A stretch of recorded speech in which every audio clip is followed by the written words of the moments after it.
ഒരിക്കൽ ഏലിയാവ് ദൈവത്തോട് പറഞ്ഞു, എനിക്ക് മരിച്ചാൽ മതി. എന്താ കാരണം? ഞാൻ ഒരുത്തൻ മാത്രം ശേഷിച്ചിരിക്കുക.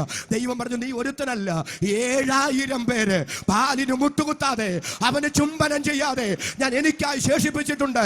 ഞാനൊരു കാര്യം പറയാം, ഏലിയാവിന് അപ്പം കൊടുത്തതായി, ഏലിയാവിന് വെള്ളം കൊടുത്തതായി, കാക്കയെയും ദൂതനെയും ഉപയോഗിച്ചതായി വേദപുസ്തകത്തിൽ എഴുതിയിട്ടുണ്ട്. പക്ഷെ 7000 പേരെ എങ്ങനെ പോഷിപ്പിച്ചെന്ന് നമുക്കറിഞ്ഞുകൂടാ.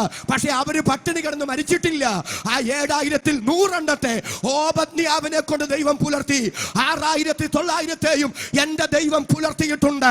ഇന്ന് രാത്രി ഞാൻ വിളിച്ചു പറയാം, അവൻ നിങ്ങൾക്കായി കരുതുന്നതാകയാൽ നിങ്ങളുടെ സകല ചിന്താകുലവും അവൻ മേൽ ഇട്ടുകൊള്ളുവീൻ.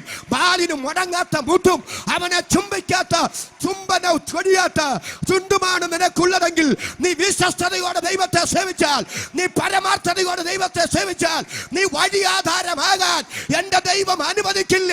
വിശ്വസ്തത ഭൂമിയിൽ നിന്നും മുളയ്ക്കുന്നു, നീതി സ്വർഗത്തിൽ നിന്നും നോക്കുന്നു.